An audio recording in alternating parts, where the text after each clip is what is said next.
Merci beaucoup, Bimo Boyebi, toujours na cadre invité de la semaine. Nous sommes maintenant comme Babatou. Dans Bonda École, magazine d'actualité, où il peut savoir toujours la communication, pour information assure. Nous avons toujours une confiance parce que tous ces derniers temps, en tout cas, tout là, ça qui dit un message de manière que tous les jeunes leaders, même aux leaders, il y a qu'à là. Nous avons anglais tout ça là, politique, religion. Nous sommes tous ça là, homonique et ça contribuer à développement de la République démocratique du Congo. Nous avons appelé à s'allier dans Bonda École de manière que la population va comprendre réellement ce que nous avons ça là.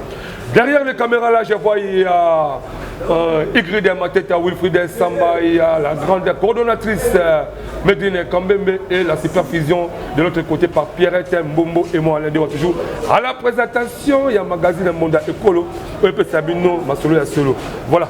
Aujourd'hui, tu as mis Maman Mokoz à livre, ma cadre, mon nez, il y a ADC, partie chère, il y a Maman Adèle. Je crois très bien, bah, d'abord, activité moi, mon nez, qui va clôturer moi de la femme, par là, bisous, on va solo, implication dans la politique, et apport beaucoup plus dans la commune, il y a Massina, district de Tchangou, et vraiment une vision politique d'une Oazanango, tant à la Tchangou, tant à la Massina, tant à la République démocratique du Congo, ni autant que maman a pensé pour l'avenir d'Ango et ça meilleur. Bon, merci à nos mamans. Maman Christine Pangou Basele. Bonne santé. Santé bien papa, merci. Santé Zakito. Zakito. Dans mon mois de mars Cécilia. Mois de mars Cécilia, na kanisi lelo iza clôture. Il y a mois de mars, il y a ngoto uti na bilulu na biso, il y a ba maman na municipal pour na clôturer mois de mars. Et le kindegeri. Et le kitoko parce que ba maman ba ye belé et puis ba autorité ADC ba ye ndakisa papa interfédéral à Seine, je sais, moto aye ko remercier surtout ba maman na clôture ya journée na biso internationale de la femme. Voilà, merci beaucoup. Ce moment de votre salon la cadre mogo zali émission mogo à chaud, c'est parce que même maman tu le bala ba tu ça clôture à moi de la femme, on n'a pas voulu que tout le cas to que ba cadre auto message ko sala ba spécial ningi à chaque instant, mais tu choisir cadre mogo ko permettre ça pembeni. Na est-ce que ba tu ko ça musala de manière que nous sur elekama qui toko. La caméra, maman Christine Pangou Basele, population Massina, population ya Tchango Balandakio. Nous avons par rapport à l'activité et tout ça. Bonne activité à l'élo, maman, il faut aller thème ya awa, et ça pour nabiso ba maman, et maman na maman, à kokakoye ba numérique, et puis à kokakozoa formation, pour être tant à kozoa formation, tant à yebi technologie na numérique, et puis à cause de la sous-informée. Et c'est pour cela ils allaient moi ya biso, ils allaient moi auto préféré qui pour na thème oh ba pesa qui na biso, tous à la inondé changement pour nabiso ba maman, et tous à la na changement pour un niveau numérique. C'est ça. Je crois élément autant beaucoup plus numérique qui a trouvé un peu le bango la fois passée dans le magazine Abisso Balanda Bisso avec les commentaires il y a Medine Kambembe. On n'a pas continué maman tout d'abord au niveau régie. Moi la écrit de ma tête à balancer sur élément au Medine Kambembe qui Italie autonomisation à Bassi Pena quand même Italie numérique et là qui comme Temoko les là qui préparé pour le mois de mars. C'est parti la régie. Na occasion ya foire ya ba femme ya média mokolo ya vendredi 24 mars na Kinshasa, ministre ya numérique Désiré Kashmir Kolongele alobaki que désormais ba infraction oyo esalemaka à travers ba système ya information et kozala pini parce que RDC ezali ko s'apprêter pour na mettre en place code moko ya numérique. Conseil des ministres eutaki ko adopter projet ya loi numérique pe code moko oyo ezali ko tia makambo nyonso ya ba droit commun oyo ezali ko salema à travers ba canon numérique nyonso. Pour na ministre ya numérique, code numérique oyo ezali très bénéfique parce que eza na avantage ya ko déterminer nombre moko ya comportement oyo ezali désormais considéré lokola ba comportement infractionnel. Na nombre ya ba comportement ya mabe batangaki incitation à la haine, tribalisme, ba injure pe ba infraction mosusu ya droit commun. Mwana mboka Kolongele alobaki lisusu ke code oyo eza ko protéger pe ba journaliste. te. Tokosenga kaka na ba internaute nyonso yo mutu okomaka bikoma na internet ezali kitoko te ezali mabe makasi esengeli ko utiliser internet to pe réseaux sociaux na ndenge moko ya malamu ko publier ba article na yo ba vente en ligne to pe kokoma makambu oyo et ko permettre yo ozala utile na société parce que loi oyo et ko épargner mutu moko te yango biso awa to beti simbonda. De retour sur ce plateau exceptionnel ya Mbonda Ekolo magazine d'actualité avec maman Christine Bassele Mpangu autour de par rapport à l'Italie clôture ya mois de la femme et après tout kota na Italie apport na na katia à politique à côté vision ni pas comme la bana ya Changu to bana masila est beaucoup plus en général de la République démocratique du Congo. Maman tellement qui tourne ko les canards de l'auto bio aux alliés maman oyo côté beaucoup plus dans la politique voilà ko encadré depuis kala. Tant que base na balanda kio par rapport à clôture ya mois de la femme. Message important c'est par rapport à thème basé il y a moins de la femme surtout dans l'Italie numérique et dans l'autonomisation maman aïba qui est capable de ressentir comment l'avenir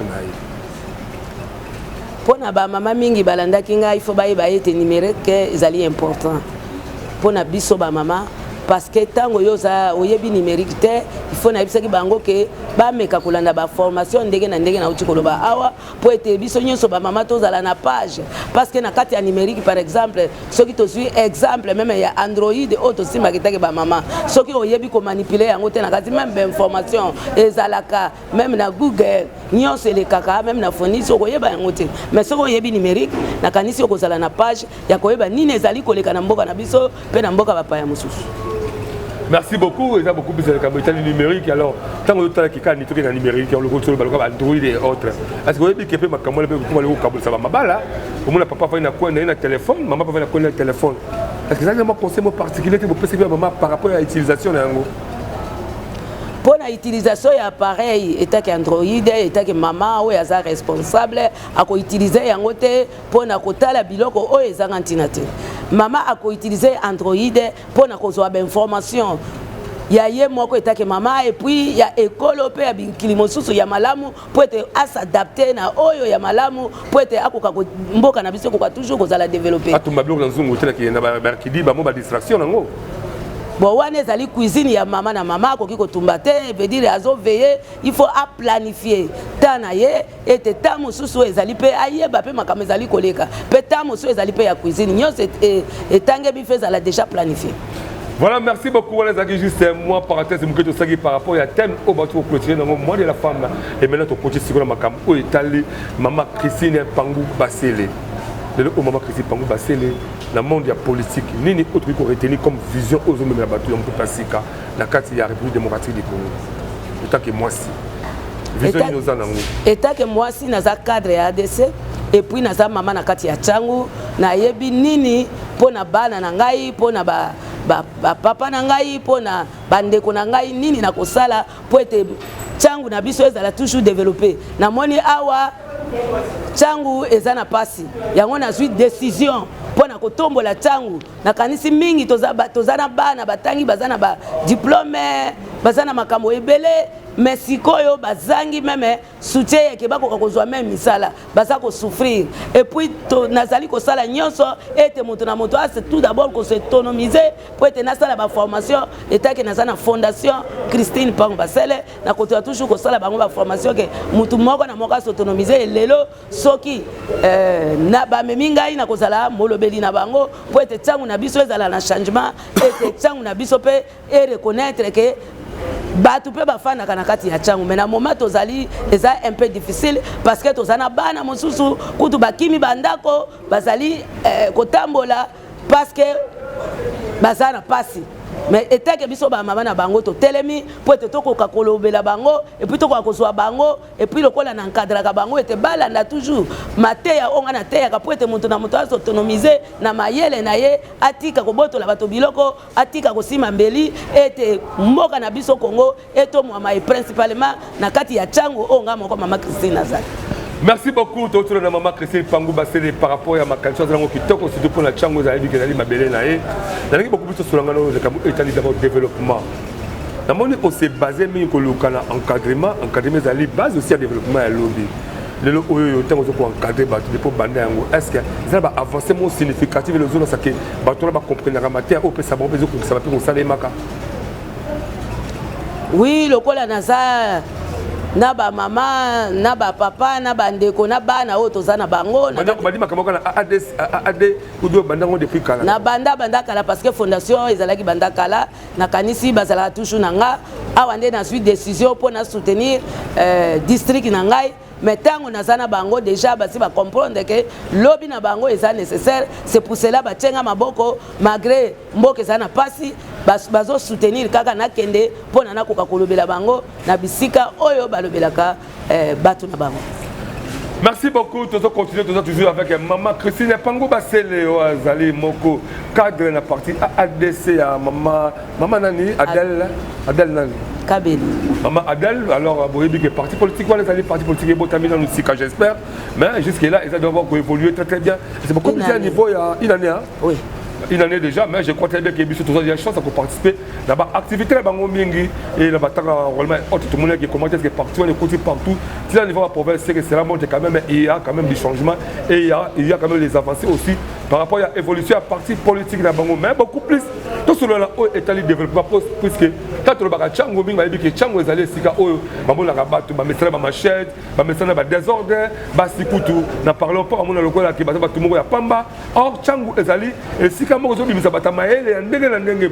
Mais pourquoi Tchango zo kasi tandis que Tchango et bimisa ba ministre, Tchango et bimisa ba député binene, Tchango et bimisa ba conseiller ndenge na ndenge. Mais ni yo ça que Tchango zo ngasi, mais on a parmi des questions, tu me réponds seulement que si Pango Basel au paso le kake, abaksa un plus pour Tchango et s'avancer et kende liboso. Alors que si Pango Basel, tant que tu as Tchango Bimisi, tu es belé, Abissa même gouverneur, tu es bi, la ville toi tu es filmé, Abimisi pe ba ministre belé, tout le monde a ministre belé, parce que même l'économie la ville qui Kinshasa, mais le temps la Tchango ils ont progressé, ils ont rassima, et Makamuka ka ok, et ça correspond par rapport à social et à Batou, ya Tchango. Yo état que maman, babi maman la tunga kamboka, par là, et ça la ka on néglige pe, ni oyo kanaka, oui qu'on peut ça apport moka malamu demander que Tchango est ici kanango, la ba décision tout est la carte ya ville province ya Kinshasa. Bon Tchango ebimisi bato minene mais na ko critiquer bato te parce que ça c'est bato taka ko bato te matan on attaque pas salaka gouverneur mais nga na sali mama exactement mama ayebi ndenge nini asungaka bana na ye mama na kanisi même soka zana Thompson moko akosoma nduna po akabela mwana nyonso azwa ni fiske muke motema oyo yanga mama na ye ete bakoka ko soutenir ngai na kotala o bango basalaki te parce que nazali na motema bo mama pona ko soutenir bana ngai pona ko soutenir bandeko na ngai pona ko soutenir mibali na ngai parce que toto Tchango na biso ezala toujours ndenge zo reculer te ekende liboso. C'est pour cela na zui décision nde yango wana pona ko sala pona Tchango na biso ekende liboso e bana ko zonga toujours simate. Mais comment on a encadrement au monde comme aux sala tout moment aux piper ça et ça ka ba maman baza na kati yango basi to pesa ba jeune ba garçon belé oh le o ba ko komuna bango lokola pamba komuna ba ko ba marche pied et ba o ba le kala kala ba on baza ka ba pouvoir est-ce que bana na pe baza peine ba droit mon copé pour bénéficier quelque chose lokola la nature ya ba développement professionnel ko ye ko la ko comme ba on passe aussi la bango. Oui na sana ndakisa kutu na droite nanga nazana René aza secrétaire nanga nazana peda bana mibali on azali encadrer pour un jour base à la batu na mboka na kati ya mboka na biso et puis nazali koyebisa na ba mama pe ko lakisa bango ndenge nini bo ba yebi kotonga ba ko s'habituer na kotonga na bango ko lakisa bango na ba centre ezala bo bazana alphabétisation to zali koye ko lisa bango ete baye bénéfice kata ko koma po ete mutu na moto azala autonome et puis na ndenge ete ba tokoki koloba ete ndakisa lokola bakonzi na biso ya likolo bakoka pe ba soutenir biso et c'est pour cela nga mama Christine akei po ete bango pe ba ensemble na ngai to soutenir bana o bazana poste ke batangi mais possibilité zate nazali ko sala na muke oyo nzama zali ko pesa. Voilà, merci beaucoup. Tout à l'heure, Christine Pango Basel, je crois très bien en Linga. Nous avons encore de nouveau le niveau à régie. Bah, mais balancer sur élément. Comment est-ce que bon, tu as constaté la clôture, il y a moi de la femme et on revient juste après si c'est plateau. C'est parti la régie.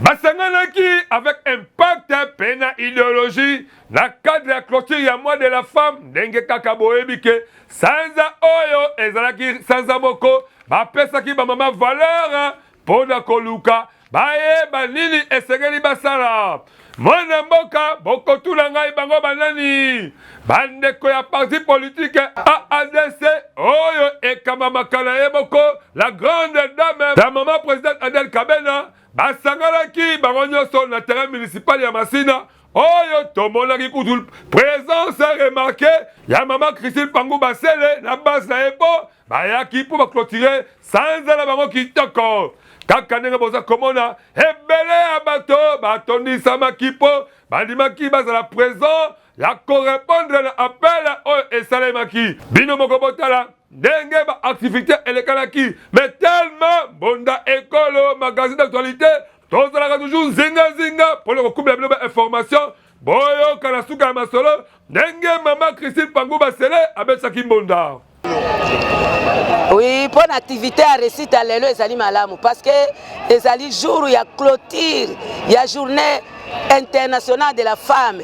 Yango na ba mama nyonso na ndenge to lati ba uniforme nyonso na bana na biso na bandeko na biso na ba papa na biso balandi biso po ete tokoka ko célébrer clôture ya journée de la femme. Kaka ndenge esengami na biso nyonso basi totelema tokota masolo yango ya politique totikela kaka te ba papa lokola mokonzi ya mboka alobi ete parité ya korespecte yango biso baso bana basi ba mama bile pona ko clôturer mois de la femme vraiment ya ba mama yango mois ya fin ya po ya koloba na tombeli ba mama baso bazalaki merci na pesi pe autorité merci na pesi pe lisusu merci na ba base o accompagnaki ngai poto zala o esika kande balobi la cloche donc l'air est déjà sonné que non motuya pepe samana changu to bimisa pe ba cadre ya bien to bimisa pe balobeli ya bien o nazala nango ya motuya esali kitoko komona mama Christine Pangu Basele oyo azali cadre ya parti politique AADC ndenge amemaki base na ye mpona kolakisa ke ye mpe aza majorité surtout na changu oyo eza mabele na ye mpo aza sans anniversaire awa tokosenga kaka boluka ke lokola bamama bazwi morale ya koyeba bavaleur na bango surtout mingi na likambo oyo etali autonomisation mpe na likambo oyo etali numérique bayeba koaplike yango mpo ekopermettre ke bamama ya lobi bayeba kotonga kongo na ndenge kaka ezalaka yango biso mbonda ekole magazine d'actualité tobeteli bango kaka mbonda. Voilà, de retour sur ce plateau exceptionnel de votre belle et grande émission par excellence Bonda Ekolo magazine d'actualité. Bon, on dit comment est-ce que ma maman va clôturer moi de la femme avec un partenaire idéologie dans le terrain municipal de Massina. Bon, on dit comment est-ce que ma Christine Pangu Basele la côté n'engage base les bayambi kitoko n'engage ni à autre ça mon message naïe par rapport na oyo Italie clôture à moi de la femme qui juste un reportage signé Wilfried Samba. Voilà, ma Christine Pangu Basele tout comme on a n'engage ni pour clôturer moi de la femme. Mais est-ce que moi c'est ce que moi en mars moi ça allait continuel pendant des années moi c'est azali maman moi si azali toujours mutu oyo azana service ya mutu nyonso parce que maman de mutu ayebi ndenge nini akokonduire ndako na ye pe akokonduire libota na ye ezali kaka pona journée na mois ya ba mama te mais ezali mukolo na mukolo. Mais quand on a des gens les canards, quand on a des bases de balanda qui ont activité ni vraiment aux allocs à gamme mogo beza réservé dans la fondation dans OEB qui est bandé quoi les belés basa pour bénéficier. Na kati ya fondation nanga mama Christine. Parce que développer d'abord la base hein. Oui. Voilà. Na kati ya fondation nanga moko na kati ya base nanga tout d'abord tochaka bolingo liboso ya kosunga ba mama et puis ya kopesa mama na uti kolobake azala na makasi ezaka ba mama nyoso te amijo tout d'abord en charge etaki bato mosuba ya kotia ye maboko na kati ya fondation toza ko aider ba mama toza ko aider ba jeune garçon et te ba koka ko s'autonomiser. Dans l'ingi sikoyo ma Christine Pangu Basele aux attend. Parce que le temps moko ba 2 minutes hein. Comme on solo la population na yo. Au solo la base na yo ba mama selon la maman, premièrement, pour la importance, il y a sa confiance et pas naïo. pour la kisi bana na bana na ligi baza na bana ya bibali na ya basi parce que le jeunesse mingi comme bafoué or jeunesse des opposés Congo à lobby pendant 2000 selon la bango peut ça un message important et pour permettre que beaucoup s'adapter par rapport à la volonté aux oluka changu to masina et se développer. Oui, nazana yebisaka na bango tango nyonso ke il faut baye ba lobby na bango. Ba mona kaka lelo te mais baye ba lobby na bango ndeni bakoki ko se comporter. Par exemple na pesa bango exemple ezana baninga mosu na biso bazo uta misika bazo ya awa na tangu bazo pesa bango ba mais ba 5000 ba 10000 mais bazo zo ba carte bazo kende et puis lobby pe ba komona bango te. Mais ngai mama na bango na sana bango tango nyonso il a fallu ba soutenir nga parce que nga na yebi ba passe na bango nazo former bango na sana bango tozalaka na bango na formaka bango parce que soki ba former nga lelo na komi na parlement na kotika kolobela pona district na nga ya changu pour être tango nyonso ça toujours développer et que bato bazali koya kokosa bango babotola bango ba carte lobby bakomona bango te district na biso et kozala toujours na se yango etake mama nazali koyebisa bango ke il faut bamona lobby na bango bamona 5000 te pe bamona 10000 te oyo ke bato bazo uta misika bazo kokosa bango parce que changu na biso ezala toujours na se.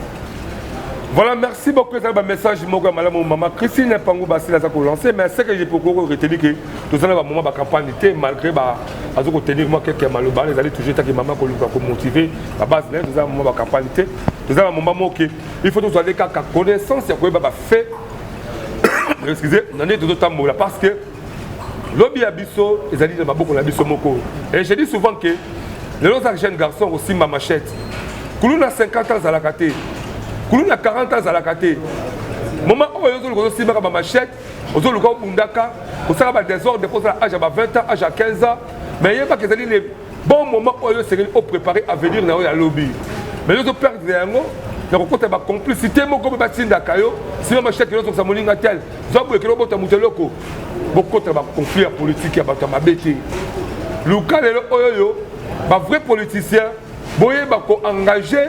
Ba idéologie beaucoup ba système et qu'on permettre que la former ba na obozo bébé ça obozo bébé ça le so ba machette continuer ba ba acte ba vandalisme pour former ba les contrer pour comment utile de la société et permettre que lobby attends on a dit quelque part dans ça la musala yepé na quoi na a comme utile a pour ça électricien a pour ça mécanicien a pour ça plombier tout ça pour permettre le développement Congo et mon Congo qui toko na mon lobby et le autre tout va Congo kufa c'est parce que yona ngai to woleli tout ça ma cambo oyo zé mala muté na conflit avec maman Christine Pangou Basele on préfère aux bagènes wana on se maman machette de manière qui va au calé base maman Pangou Basele on va bulisa bango on va ko kanaka mais ni oyo te iba na pour lobby na bango et ça juste ba conseil mi que on allait de la pesaka et on me dit aussi maman donc ça dit moi de la femme encore koloba oyo c'est pour permettre que jeunesse te ba ko changer comportement toyé ba ko identité à sika et qu'on permettre que tout ça civilisé pour tout le Congo à lobby ma Christine Pangou Basele vous avez pendant 30 minutes sur la nature comme la souka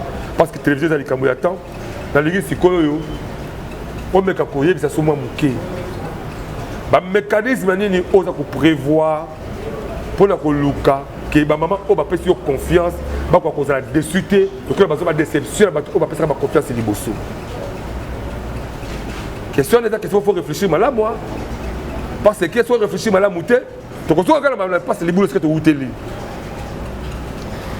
ba mama déjà o basana nga basa yangai parce que nazo formé bango ndenge nini toko kende lisu na 5 ans o ezali parce que baza déjà formé bazo kende po na lobby na bango nazo changer bango mentalité na bango po ete baye ba pe bazala na bolingo ya district na bango pe na mboka na bango Congo yango wana nazali ko sala effort nyonso ezala na bana o baza pembe na nga ndakisa na zana secrétaire na nga aza pembe ni pe na mama na ngai secrétaire na nga René na mama na ngai Eugénie to sana bango parce que bango nde bayebi ke to so tambola elongo to sa pembe na mama Christine pour être lobby na biso ezala lobby na bango ezala toujours malamu na ba conseil na ba formation on azo pesa pour na ko tombola tout d'abord changu na biso ekende liboso et puis pourquoi pas na mboka na biso Congo.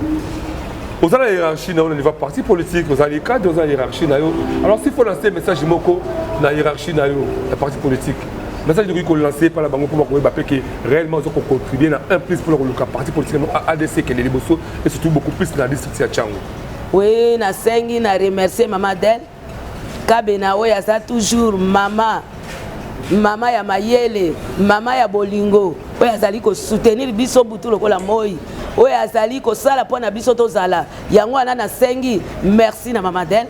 Na sengi merci na interfédéral na biso papa Arsène Jesse et puis pourquoi pas na secrétaire général na biso Ilunga. Et puis, na ba cadre nyonso ya ADC et te ba continuer toujours ko sala pour être ADC na biso talaka na inane ya pamba to zui ba province nyonso eza exceptionnel yango to continuer na ko sala o biso tozo sala peut-être to sala de mes amis pour être ADC na biso ekende liboso pour être ADC na biso un jour peut-être bimisa ba cadre ya malamu ezala na kati ya parlement pourquoi pas na Sénat pourquoi pas pe na ba ministère mosusu.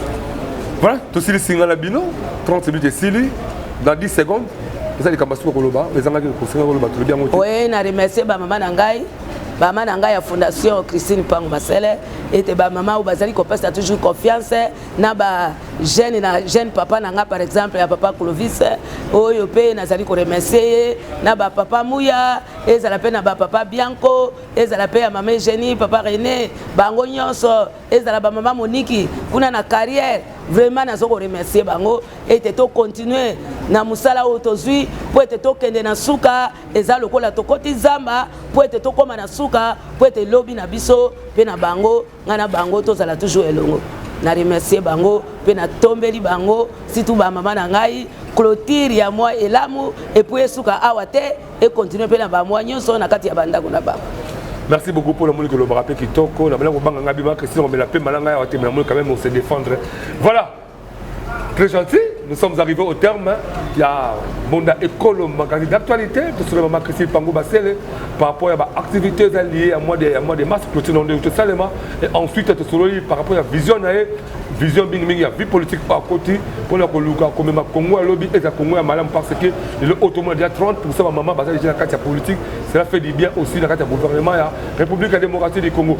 N'a évité ce qui m'a Christine pour abenga surtout à sur la qui simon quelque part jamais. Abenga qui monda école tu pour accompagner et si quand on va une activité peut à chaud tout ça naie émission oppo et ça qui vraiment bosengi naie yo pose dans biso on a le droit. Benga biso tokoya et si on dit nous on va vous proposer un endroit approprié et vous permettre de coûter ma tout ça ma solo même beaucoup plus pour continuer à s'abonner à la chaîne YouTube de Bisso Monda École officielle parce que aussi parmi les moyens il y a remercié Liboso. Voilà. Merci beaucoup à Igrid Mateta, merci à Wilfried Sama, merci à Medrine quand même et pourquoi pas à Pierre Timomopé, la bande de Koubabem sur le Sika Oyo, malgré les comment la bonté, mais j'espère que ça cadre mon bien. Je sais pas dans ma casse, je crois prochainement. Donc on retenir toujours comment est-ce que tu vas en collaboration là Bango. Je vous retrouve prochainement dans un autre numéro enregistré là. Restez branchés, faire sa confiance dans le magazine Monda Écolo. Pour tout le monde, bye. Merci beaucoup maman.